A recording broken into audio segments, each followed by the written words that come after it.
It looks like they've just put lipstick on a pig for this new operating system.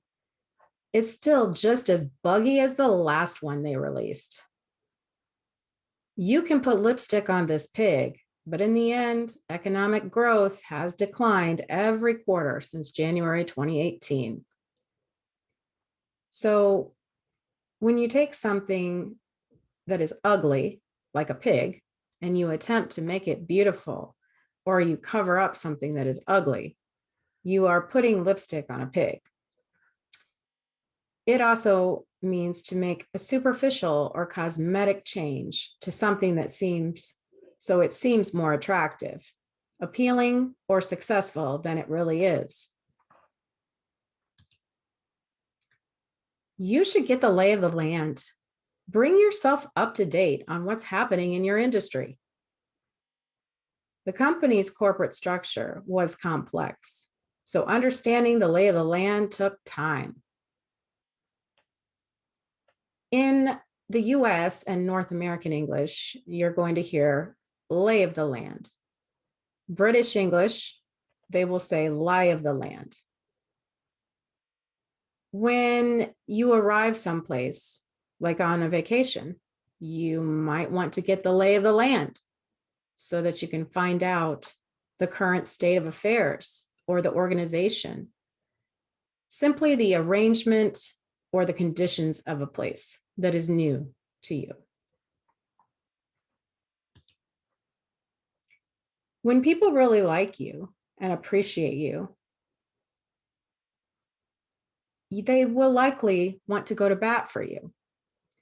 Since you know the recruiter, do you think you can go to bat for me?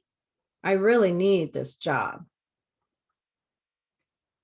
The idea of helping someone and someone's team is an act of support. So to go to bat for somebody is to defend them or support them in some way. So in business, somebody who goes to bat for you is your friend, and you want to keep that person in your life. I sometimes handle meetings off the cuff. I don't have time to organize my thoughts. The manager has become known for making off the cuff remarks that create controversies at work.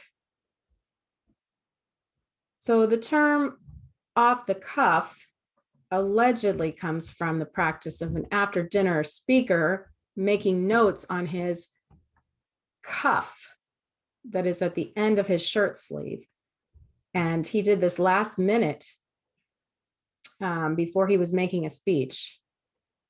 So speaking off the cuff is generally not considered something positive.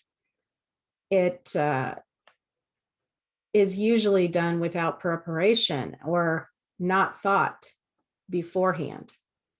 So it's best to prepare and practice in order to build trust, usually with your colleagues. So speaking or making an off-the-cuff remark would usually be considered rude. He got mad and left the competing company years ago and burned many bridges in the process.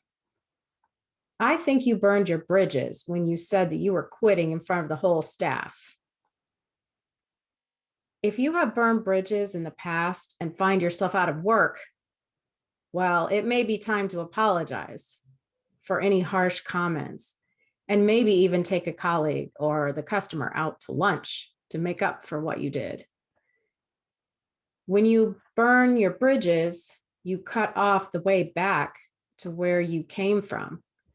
So this makes it difficult to return. And in the case of making, an attempt to get another job, you're going to find yourself without recommendations. Okay, here's the quiz. Pause the video and try to match all of these phrases with the contextualized sentences on the right. Are you ready? Go ahead and pause it. Okay, let's reveal the answers. How well did you do?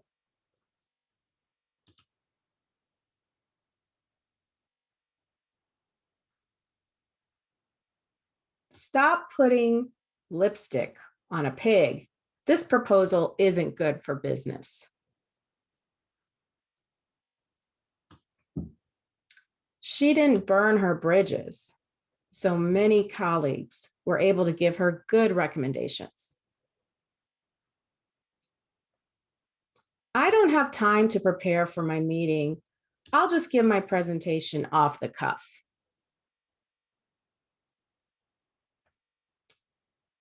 That networking meeting went better than I expected. It seems Jeff went to bat for me and handed the hiring managers my resume himself. Several of my contacts on LinkedIn helped me get the lay of the land when I first arrived at this company. Well, did you match them all correctly? Well, that's great. I hope you learned something and found value in this video. Thanks for joining me. See you next time.